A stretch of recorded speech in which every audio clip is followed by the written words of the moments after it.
Carbon markets are growing. And if they are well designed and implemented, they offer huge potential to help raise the finance needed to reach net zero. In fact, by 2030, carbon markets could save $250 billion per year in implementing climate actions. Article 6 has given a green light for countries to trade carbon credits, although some rules still need to be finalized. For the voluntary market, differing standards, quality of credits, and a lack of transparency has left businesses citing fears of reputational risk to increase investment. Transparency and accountability are critical to a well-functioning carbon market. But key questions remain. What will it take to unlock the full potential of carbon markets? What are the opportunities in carbon markets for developing countries? How can we make the voluntary market more transparent and trusted? And overall, how can we innovate for climate to scale up carbon markets?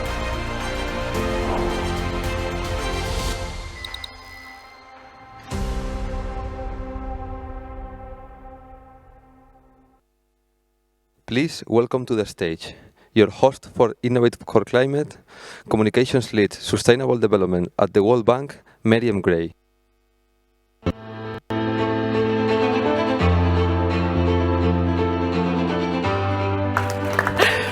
Welcome to I4C Day 2 and to a second of our I4C plenaries, Carbon Markets and the Path to Net Zero from Potential to Reality. During this plenary, we will be looking at carbon markets and sharing insights and transformative examples on how they can unlock much needed climate finance. To kick us off, we asked Simon Steele, the Executive Secretary of the UN Climate, for his thoughts on the role of carbon markets, the role of carbon markets what role they can play in helping countries to meet their climate goals. Here's what he had to say.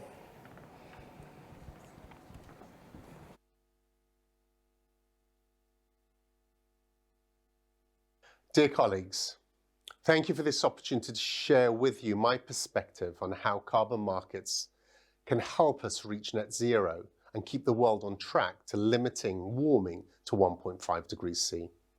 Science tells us that to keep global temperature rise below 1.5, we need to collectively decrease emissions by roughly 45% from current levels by 2030.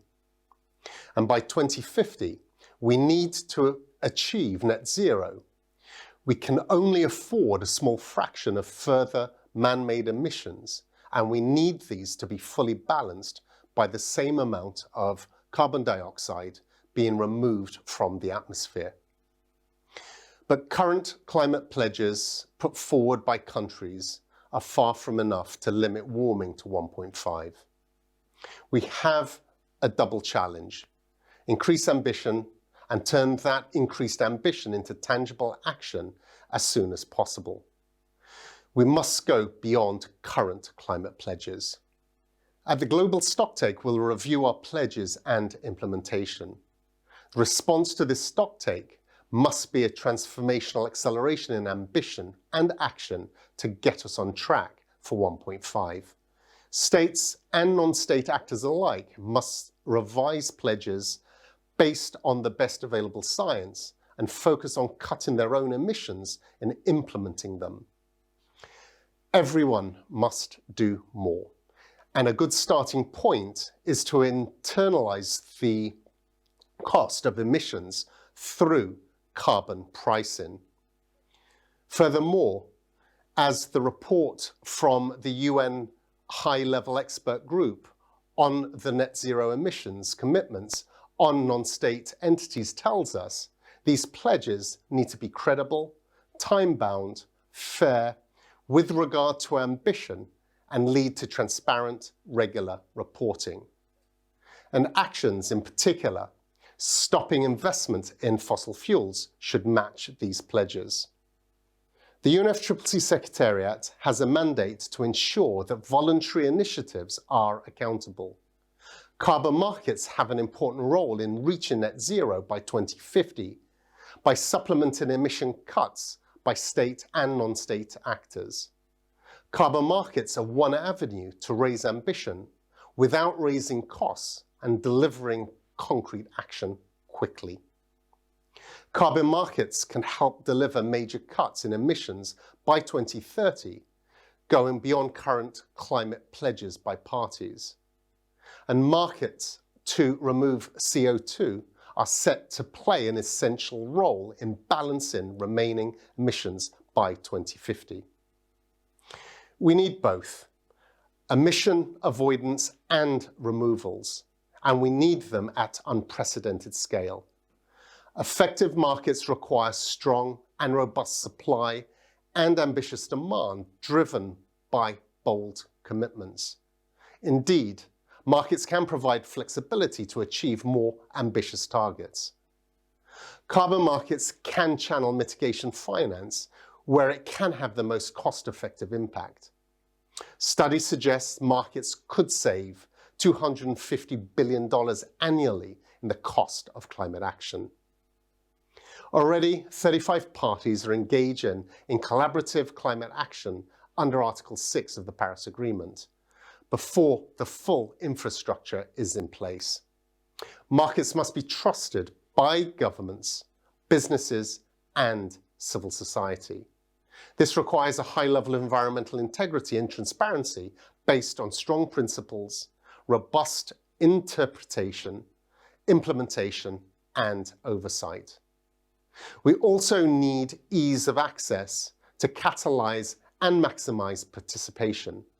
And markets must be transformative rather than merely improving on the status quo.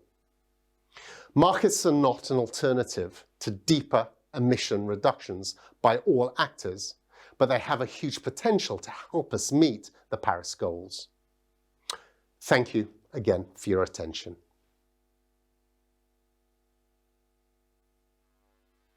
Simon, for this encouraging message. The World Bank has been supporting countries to build and make carbon markets work for a number of years now.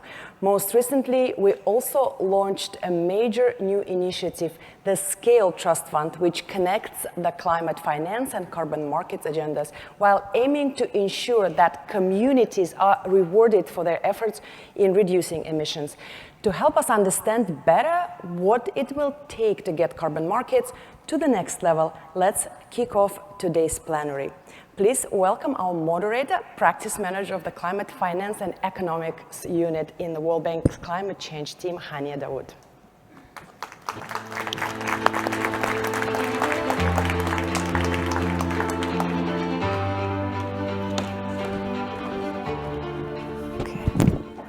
Welcome everyone, good morning. Welcome to the second day of I4C, where we're gonna talk about the potential for carbon markets. Any interest here in carbon markets? Over the past day, we've had several sessions focused on different topics, from Article 6, the legal nature of carbon credits, Africa, carbon markets. Today we have several others on new methodologies to mobilize finance into areas such as hydrogen, carbon capture, and methane using carbon credits. So all of this to say there's a lot of interest in this space, voluntary credits, Article 6 credits, compliance markets, and we think at the World Bank that if done right, carbon markets can mobilize finance but also help us achieve our mitigation outcomes. And as Miriam said, at the World Bank, we're working across the value chain to support the growth and development of carbon markets. Upstream, we're supporting the infrastructure, the global market infrastructure, through things such as our climate warehouse, such as development of methodologies in new areas, such as hydrogen and decommissioning. Midstream, we're supporting countries to set up registries, set up MRV systems, and downstream, as Miriam said, we manage carbon funds that disperse against actual emission credit reductions. But today, we're going to hear from a terrific and diverse panel. We have with us Sonia Gibbs from ICVCM, the Integrity Council for Voluntary Carbon Markets. Welcome, Sonia. We have with us Alicia Montalvo from CAF, which is a regional development bank in Latin America. We have with us James Gerber from the UNFCCC, which is a key player, especially in helping the development of Article 6. And last but not least, we have with us online Minister Lee White, Minister of Water, Forest, Sea, and the Environment. All the things that we love and we hope carbon markets can help us sustain.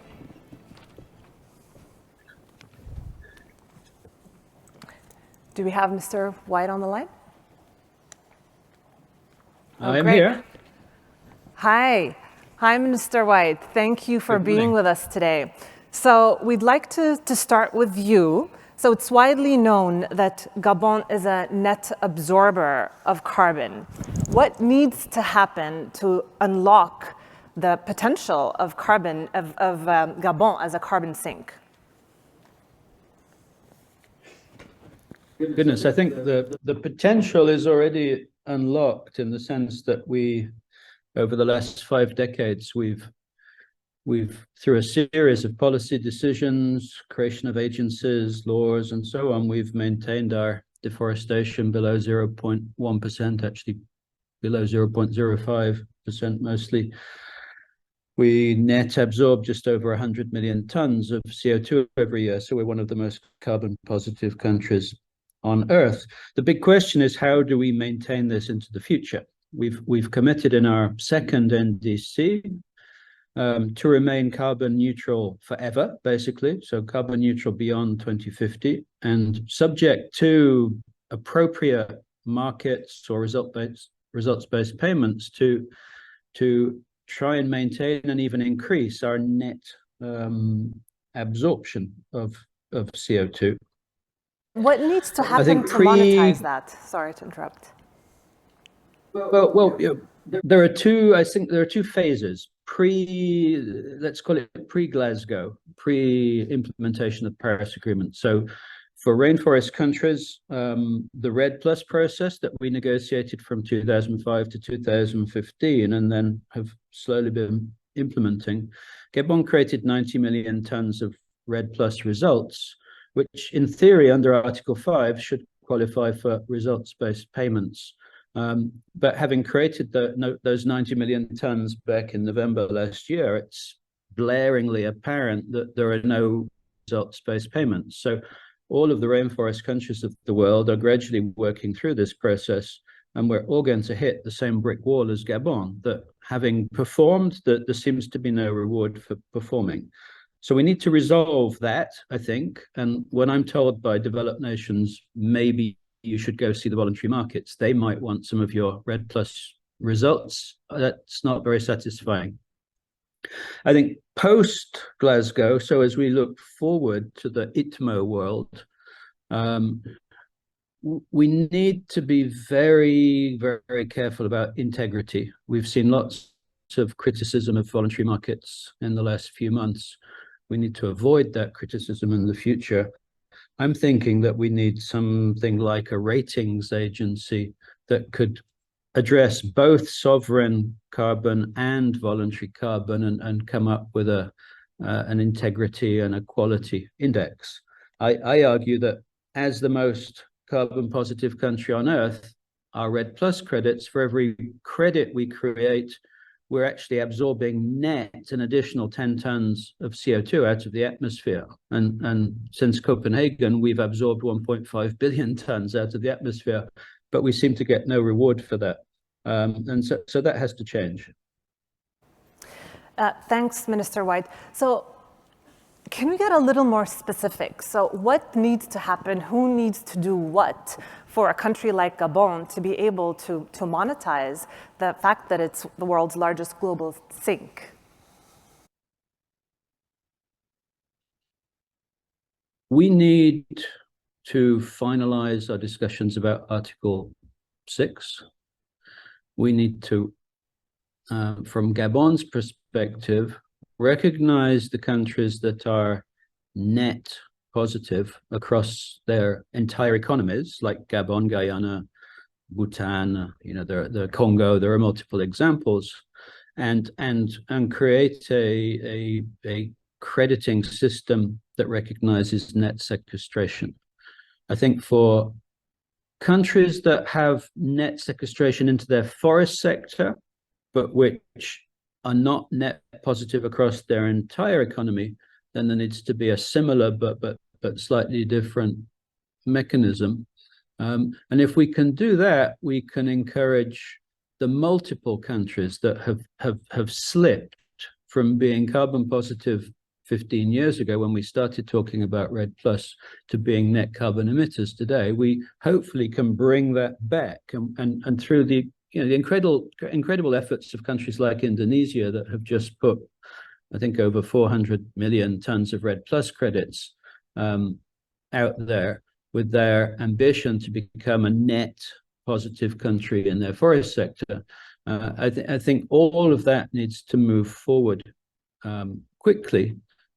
A, for the carbon benefits, but B, it's the best way of saving the rainforests of the world. And if we don't save the rainforests of the world, we lose the fight against climate change. The rainforests must stock about 40 years of global emissions. And so we lose the rainforests, we lose the fight against climate change. So we have to have, as you say, very concrete mechanisms to make sure that rainforest countries can make their forests viable into the future, make them valuable enough that they contribute enough to the economy that countries will be able to preserve them. Great. One final question. I was very intrigued when you mentioned that developed countries are asking you to monetize the 90 million tons that you mentioned in the voluntary market, and you said that's not good enough. Tell us why. I think it's ridiculous. We're in the UNFCCC. There's almost 200 countries there. We spent 10 years negotiating what REDD+ would look like. We went through the Warsaw Framework and the Cancun safeguards. We agreed a specific article in Paris, Article 5 on REDD+. It's the only sector that has its own article in the Paris Agreement. It doesn't talk about a market for REDD+, it talks about results-based payments. And so we're in a, we're a sovereign nation negotiating with other sovereign nations.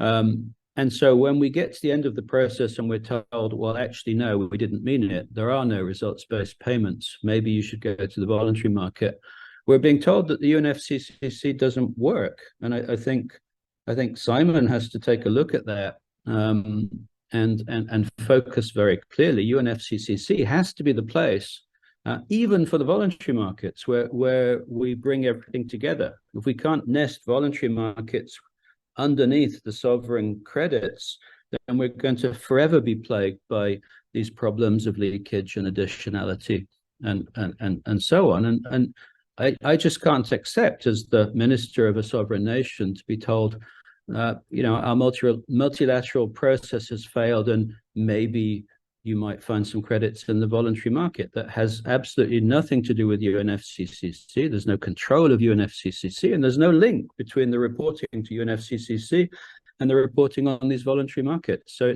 it's a parallel universe that states should not be existing in. Great, thank you so much, Minister White. So I picked up on several points, but three that I really wanted to highlight. The integrity is critical, and we look forward to talking to Sonia about this, maybe having a rating agency out there to help us verify quality of carbon credits. The importance of developments on Article 6, especially for sovereign credits. And lastly, figuring out ways to evolve REDD+ credits and monetize them under the UNFCCC process. So with this, I'd like to come back to the room. Sonia, walk us through the progress to date in establishing demand and supply side integrity. Thanks, Ania. We really appreciate the opportunity to be here. And in fact, as the minister was saying, this is a need in the market that we are trying to fulfill. The ICVCM, the Integrity Council for the Voluntary Carbon Market, is an independent governance body. And our goal is to create this high integrity voluntary carbon market that delivers real impact at speed and at scale, because the need is so very urgent. And you know, as we've been discussing, these high integrity credits can really unlock finance for projects to reduce and remove billions of tons of emissions that would otherwise not go ahead. And that includes financing for technology-based carbon removals, carbon capture and storage, and so on, as well as the kind of natural capital solutions that the minister was talking about, rainforest carbon credits and so on. And I want to flag here that carbon credit markets have tremendous potential to scale private capital flows for emerging and developing economies. And if there's one thing that we need for climate action, it's certainly that. So at the end of March, the Integrity Council published the Core Carbon Principles, the CCPs, 10 fundamental principles for high-quality carbon credits that create real, verifiable climate impact based on the latest science and best practice with input from hundreds of stakeholders all around the world. And you know, there's our scientific council, our expert panel. Those guys are working 24/7, I have to say. And we published very detailed criteria we're going to use to assess whether carbon credit programs meet the core carbon principles. And we'll publish the criteria by mid-2023, so quite soon. And then we're going to open applications from carbon crediting programs. So we understand the challenges around supply-side integrity. That's why the Integrity Council was created. But we really think that these standards, this kind of ratings agency, as the minister suggested, are going to enable benchmarks and transparent pricing and best-in-class verification. So it's a critical part of the answer to these critiques. And for that reason, we're working closely with international regulators and standard setters like IOSCO to ensure that our standards are well-designed and can ultimately be integrated into market regulation as carbon markets develop and take their place alongside other commodities markets around the world. And in an ideal world, we would have common standards for both compliance and voluntary markets. And then our work on supply-side integrity runs alongside the complementary work on demand-side integrity. So how are companies using these credits? Are they using them appropriately? Is the work of the VCMI in their claims code of practice. So together, this is going to be like an end-to-end system for high integrity and voluntary carbon markets. Great, thank you. I want to zoom in on principles versus standards and ratings. What is your view there? Are we heading in the direction where we're actually going to get to a world where we have AAA credit? I think that's what Mr. White was saying. Like, we need just a black and white system to tell us if a carbon credit is high quality or not. Principles, do they get us there? Do we need to get there? What are your views? I think, you know, in a market as complex as carbon credits, right? This is not simple to evaluate. Our goal is to create a benchmark. You know, like in any other type of commodities market, you have, for example, a certain grade of oil or steel or, you know, iron ore or what have you. Below that, it doesn't meet the integrity standards. Above that, it should get a higher price. So although this is never going to be a simple process, by putting a benchmark out there and the existing market system of verification systems and so on can reference that benchmark. And this is what our intent is. And we're increasingly seeing the core carbon principles referenced in voluntary carbon markets as they develop around the world. Mm-hmm. Thank you. I think a lot of food for thought, because in our conversations with counterparts, there is this desire for this black and white system, but that's not where we are right now because it's difficult, it's challenging. A lot of different standards, varying qualities. This is one ring to bind them all. Yeah, that's the idea. Alicia, tell us about how carbon markets play out in your business in a regional development bank. Well, first of all, thank you very much for inviting us to participate in this plenary. Perhaps I would begin by explaining a little bit what CAF is. We are a regional multilateral development bank. We have 21 member countries, all of them from Latin America. We like to say that we are a Latin American bank. Our owners are the Latin American countries, our borrowers are the Latin American countries. So I think that CAF has a very strong sense of ownership. We want always to work in projects and issues that our shareholders ask for. So this is very important when we talk about carbon markets. We are talking about price signals here today on carbon markets. What is the role of these markets in attracting investment towards Latin American countries. I would say that up to now, we haven't seen so much the impact of carbon markets in increasing the ambition or in bringing more investment. Minister White has been talking about RED Plus projects. Deforestation is a very important field for voluntary markets. But the emissions, the CO2 emissions in Latin American countries mostly come from agricultural sector, mobility, of course, land use.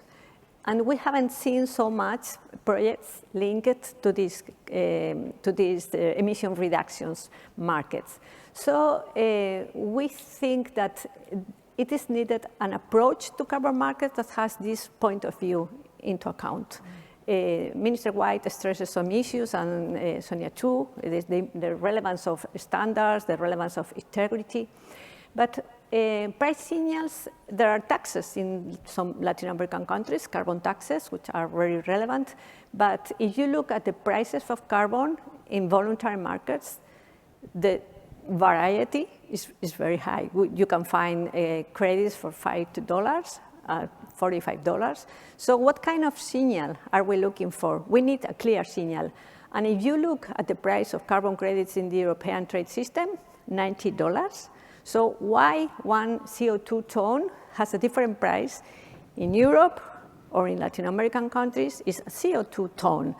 Of course, we understand that it's different, but still it's very difficult to explain that to the countries. Yeah. Why are not the countries getting $90 per ton in deforestation avoided projects or even in reforestation? So I think that still we need to work further to make carbon markets useful for Latin American countries' needs. Yeah. So the fragmentation that we see now in carbon markets is not really good. Lack of transparency, there is a mistrust to some extent. Countries in Latin America see a lot of opportunities, a big potential, but we never see how to make this potential true. It's important that the Article 6 is really implemented. We need to work in the regulatory frameworks, in the platforms that really will make possible that the traceability of these credits is followed. But still, I think that the approach to the carbon markets needs to incorporate the vision of countries whose needs have to do more with other sectors, especially agriculture, especially mobility. And so let's not decouple the financial side of carbon markets from the real side of carbon markets, which are the projects we need to really develop. Yeah, and that really resonates with our experience at the World Bank Group, where, for instance, at I4C, the private sector arm of the World Bank Group, our clients, they know what they know, they register their potential carbon credits with Vera or gold standards and monetize them independently. But what we're seeing, because of the potential for Article 6 developments, our sovereign clients are really coming to us and asking us for support to help them monetize credits from some key strategic areas, whether it's the Congo Basin, the Amazon, energy transition in sub-Saharan Africa, low carbon cities. So that's a great segue to James. I think a couple of years ago, before COP26, very few people heard about Article 6. It seems that over the past couple of years, everyone's talking about Article 6. And I think the theme that has come out over the past 20 minutes, but I think over the past 2 days, a couple of years, is the potential for Article 6. So no pressure to the UNFCCC, but what needs to happen? Let me start by saying I certainly hope both the voluntary and compliance market, to the extent they still exist independently, I certainly hope they both grow. We want to see growth, but I hope that growth comes with a high level of environmental integrity. With regard to Article 6, essentially what we have are two asset classes. We have one which is without corresponding adjustments, where this is an opportunity to provide climate financing and to seek recognition of contribution, not necessarily trading of credits. And then we have one with corresponding adjustment, which is intended to allow for the collaborative achievement of NDCs and efforts that are necessary in other international sectors. In both cases, it's very important if we want to transact at scale that we have a number of elements. First, I think we've been talking about it already, people are quite aware. It's about trust, and trust will only come if we have a high level of integrity combined with transparency in what's happening. We've seen some scrutiny of the markets lately, and I think this is a good thing. I think the scrutiny will help drive this integrity that's needed and the transparency that is needed. The second thing we need is in terms of the standardization. Colleagues just referred to that. If we want to build the operate at scale, we have to have some kind of standards. If we want the quantity and we want the comparability, you're going to need some standardization, some benchmarks. And then thirdly, we obviously need a very robust supply. And this supply, in essence, is a confirmation that our assumptions about this being scalable, proves the fact.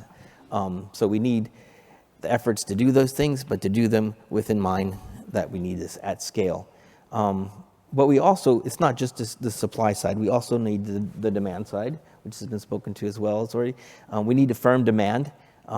This demand can trigger the investments that are needed that will drive this collaborative action. That has to happen. And that demand also has to be, in essence, guided in a way that ensures the integrity of how they're being used. And let me close by just saying on this question, the Article 6.4 mechanism is becoming operational. A lot of efforts are underway. One of the hopes we have is that the Article 6.4 mechanism can serve as a benchmark setter, can lead both markets in terms of establishing those standards, establishing that comparability that's necessary, establishing the transparency expectations. Okay, follow-up question. Okay. So we hear a lot about the potential for the $250, $300 billion per year that the global community can get from monetizing carbon credits is a function of the operationalization of Articles 6.2 and 6.4. What are people talking about? What does that really mean in practice? Who needs to do what by when? What are the fora where this is being negotiated and fleshed out? Well, this is one of the fora, clearly. With respect to Article 6.4, it's the body that's been established and the work that they're doing, but also the community that's providing inputs and views and constant thoughts around the things that the body is listening very carefully to what's being said out there, and at the same time trying to drive the things that I've said, but wanting the community to help them establish the processes and actions in the best way possible. Another thing clearly needed is innovation. I guess that's partially why we're all here. We need innovation in terms of how this is all going to function. We can't just do things that are the same, marginally better, efficient. We need transformative action. We need projects that are pushing the limit. We need to get into areas that we haven't really addressed in the carbon market very well. Agricultural sector. We need to look at green hydrogen. We need to look at green buildings. We need to tackle areas like power storage. I mean, there are a number of things where we need to push the limits now. And then also in this space, in terms of pushing limits, we need to do more than what's in the NDCs, long-term strategies and policies and measures that already exist. We need to see what else we can do. And the market needs to help countries do that. And specifically, we should be setting baselines that fully take account of what's already in NDCs, long-term strategies and policies, and go beyond that. So these are the kind of innovative things I think that need to happen. And as I said, from our side and from our work with the supervisory body for Article 6.4, we're trying to take it in that direction. The rest depends on the market actors, both on the supply and demand side. They all have to also follow what, in our mind, has been set by the Paris Agreement and what is trying to be set by this new supervisory body on Article 6.4. Great, thank you. So Sonia, picking up on James's point on technological advances, what kind of technological advances do you think need to happen for the integrity challenges that you described to be addressed? Well, it's interesting. I mean, some of that is around new tools that we have that can improve our ability to be transparent about the impact that carbon offsets are having. You know, so AI, satellite technology, all of this kind of big data ability, surveillance ability is greatly improved in recent years. But I mean, I wanted to go back to the kind of core carbon principles themselves and what we're talking about here. When we're talking about a high integrity credit, what does that mean in practice? So we're expecting the label of the core carbon principles to be kind of like a North Star. You know, you had mentioned all the different standards and verification systems out there.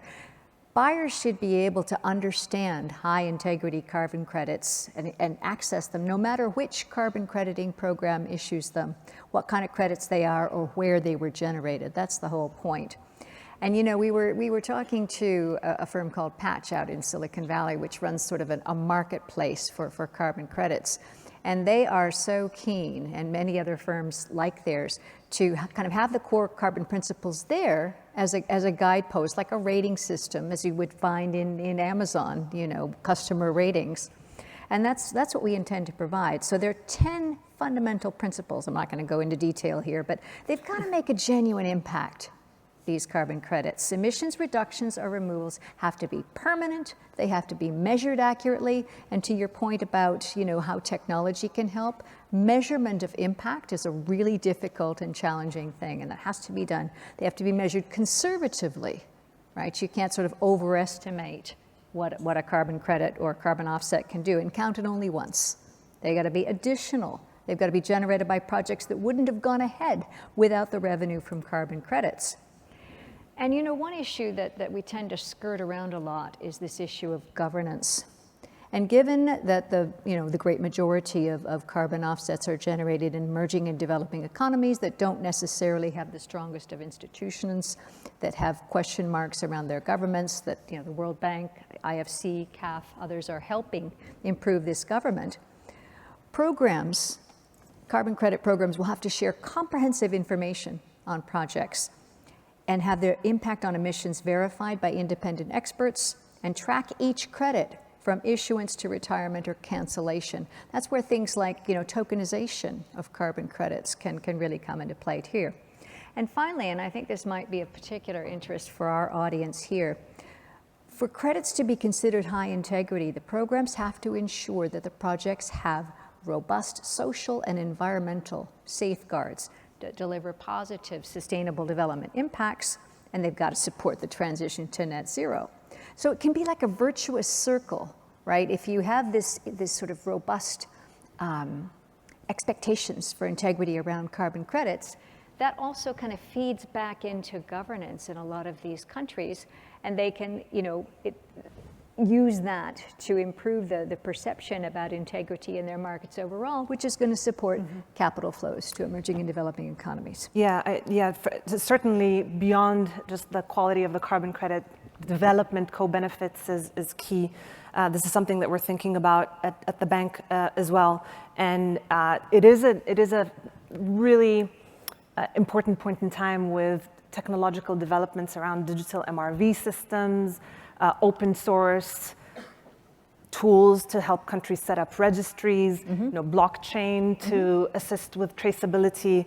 So we do think at the World Bank that a lot of these developments will help on the technology side accelerate carbon markets. Sonia, I really want to give the audience ample time for questions and answers, but one final question to you. Where do you think the potential for carbon markets lies in Latin America? Clearly, I think that there is a need to link carbon markets with sectors where emissions are higher in Latin America, particularly the agricultural sector, for instance. This is not something that is happening now. Also, credits linked to mobility. What the Latin American countries need, mostly infrastructures now, and infrastructures is not a sector included in carbon markets. So it's we need adaptation, we need finance for adaptation. So what do we need out of carbon markets? First, financing. And this is not happening in general terms in all the sectors that need mitigation or adaptation. And second, we need to link the carbon markets to our real economies. We need to understand. It's difficult sometimes to approach not the governments in some cases, but communities when you go and say, don't worry, let's work with the blockchain in the carbon markets. They say, what is this about? We are trying to really adapt the language of carbon markets to the real needs of these countries. And sometimes it's not easy. So that's why I think the Article 6 is very important, because governments can see a regulation that links the regulated markets, redundancy, and with the voluntary markets. They see that there are voluntary markets. They feel that there is a lot of money that they never get. Where is this money? So the most relevant for our countries is to really regulate this, make possible that the money really goes to the countries, and there is a real emission reduction and a real transfer of finance. And this is, I think we need work further on that, and we need also to think how this money can go to the adaptation, not only mitigation. Yeah, certainly. I mean, carbon markets maybe won't help with that just yet, but results-based climate finance with adaptation and resilience metrics and structuring outcome-based structures is certainly an area that we actually had a discussion about yesterday in one of the workshops. Yes. Thank you. Let's open it up to the audience. There are our colleagues from Smile that are floating around with mics. So maybe let's start on the right side of the room. Any questions? There's a gentleman right there.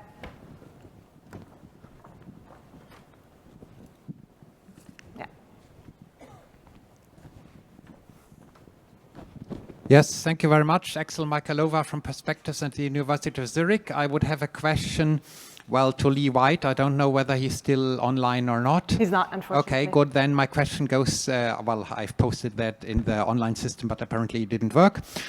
So the question would now be to James. James, in the context of the submissions for the upcoming meeting of the Article 6.4 supervisory body, the Secretariat has written a scathing criticism of technical removals. Now I see many countries who see technical removals as very relevant in carbon markets and into Article 6.4. Can you explain what the background for this scathing criticism is? Thank you, Axel. Well, your assessment of what we've provided is welcomed, of course. As I said before, the Secretariat as well as the Supervisory Board is welcome all inputs. We had numerous inputs that were provided, as you all are aware, and this is somewhat of a, I even hesitate to say synthesis. It's a collection trying to provide the Supervisory Body with a review of all the information that's been submitted. We acknowledge that very clearly, if we're going to reach net zero, as the Paris Agreement requires us to, we can't do it without removals. Those are going to be nature-based, carbon capture and storage, new technologies that are being developed. All that needs to be part of the package to arrive at net zero. And it's not for me to say, it's for the supervisory body to determine where it's going to make its decisions, but they are looking at all these things. They're quite aware of the need to review all of this and to see how this is part of going forward. They are concerned, as many probably would normally be, is when you're dealing with technology, you have to be careful about technology lock-in and other things. You have to have a broad view of what we should be using to do what to achieve our goal. So with that in mind, obviously there are views out there that are question perhaps this side of the removals. We've tried to provide what we believe is an impartial summary or semi-synthesis of the views that were received. So yeah, I think I think what's really interesting is that removal credits are commanding an incredibly high price in the voluntary market. So watch that space. Maybe from this part of the room. Anyone from the back? I want to make sure we give everyone a chance. Go ahead. Hello, good day, everybody. I could not stand. I'm sorry. I've got my stick. All right. I'm going to be. You've been telling that. Can you introduce yourself? Okay. Please? I'm sorry. I'm Valerie Kojojob. I'm heading sustainability and innovation for the West African Development Bank. So I'm very happy to have one of my peers, in Latin America, and I'm sure that we have time, to discuss and exchange. So you were talking about, carbon credit being a commodity, right? I've been working extensively, on the commodity market, and I was just thinking about, now that we consider that nature-based solutions, could generate, credit, and I know that Africa is equipped, with nature. So how can we keep, our asset and keep the value of the asset? Do you envisage to have any future market in order, to hedge, volatility on pricing? Is that something, as you consider that, credit, is a credit carbon, is a commodity? Do you have any tools with regards to volatility and all that? Is that something that people envisage? Thank you very much. Would anyone like to take this question? So I think really the key here is overall market development. And what you're talking about in terms of setting pricing, making sure that the revenues go to the local populations, and the ability to do things like hedge for weather events or hedge for unexpected price fluctuations, all that comes with market development. So the more that we can ensure both demand and supply side integrity, right? Because it's kind of chicken and egg, right? Demand has not been as strong as it could be because there are concerns about how high integrity the credits are or whether they're really delivering what they say. And supply of credits hasn't been as strong as it could be because there is uncertainty about how much demand there would be for the credits. So, and for that reason, having these standards and benchmarks are part of the process of making both of those things happen. And as markets develop, you're going to see more and more ability to monetize these tremendous natural resources.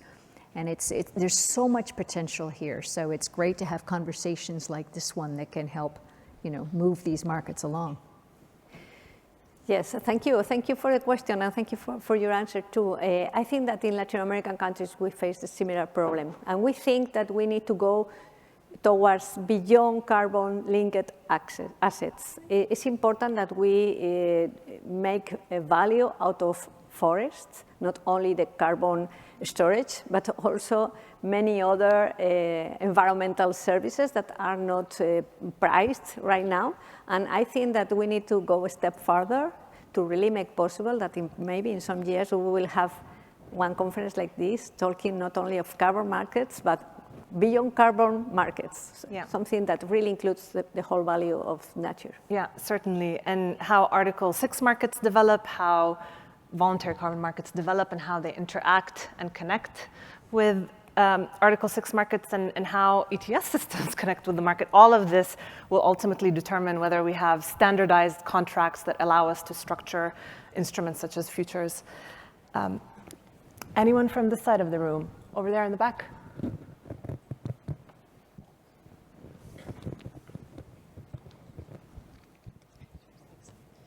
Hi, my name is Mira Treya. I'm from Carbon Direct. I'm a director of our advisory services and a senior scientist. We focus on scientific diligence of carbon projects to work on exactly some of the critical issues that were brought up on the panel today about making sure that additionality and transparency and community benefits are really met. And I was wondering, Sonia, thank you for the wonderful work you've done at the ICVCM on the CCPs. I was wondering if you could comment on the implementation of that and how this rating or this stamp will actually be given and implemented, and how these different projects, which of course from the scientific perspective vary greatly in the the expertise required to evaluate those projects. And I'm just curious to know more about the plans for implementing that. Thank you. Yeah, you know, I mean, we're going to be announcing eligible carbon credit programs and the approved categories of credits. I mean, obviously, we can't get to the credit level. That would be far too much for the Integrity Council. But so that should allow CCP labeled or core carbon principle labeled high integrity credits to become available before the end of this year. The other point that I would make is that these are not, we're not just setting these principles, you know, so there's a kind of compliance function here. We're going to make certain that the CCPs work. So we've published an assessment procedure and the criteria that we're going to use to assess whether programs comply with the CCPs. And so in this way, the publication of information about the different projects is going to be incredibly valuable.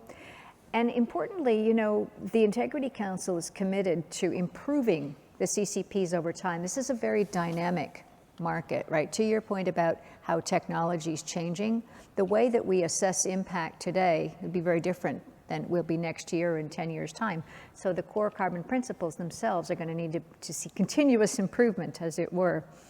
And then continued collaboration with stakeholders like yourselves. You guys do terrific work. So we're going to learn lessons from the experience and reflect scientific and technological advances and take market developments into account. So we're going to be updating these core carbon principles in 2025 already. We've got plans to do this and for implementation in 2026. Great. So we have time for one final question. This is a question from the audience to James. What are the different potential scenarios of how carbon markets could evolve? Good question. 30 seconds. Go, James. You have 1 minute. I mean, I guess, how about I say what At the highest level. Okay, the highest level. There are multiple scenarios, but I think ultimately what we want to see is that the market evolves in a way that really enables increasing of ambition and actually, as my boss said at the opening of all this, gets us on a pathway to limiting the growth of temperature to 1.5. And as I said earlier, this needs to include removals. I expect the markets to have a very significant role in the not too distant future in the removal space if we're really going to be able to achieve the net zero aims. So that's kind of the scenario we want to see without going into the details. Markets are going to be necessary to achieve the Paris Agreement. Great, right on time. Thank you very much. Thank you to our panelists. Thank you to you.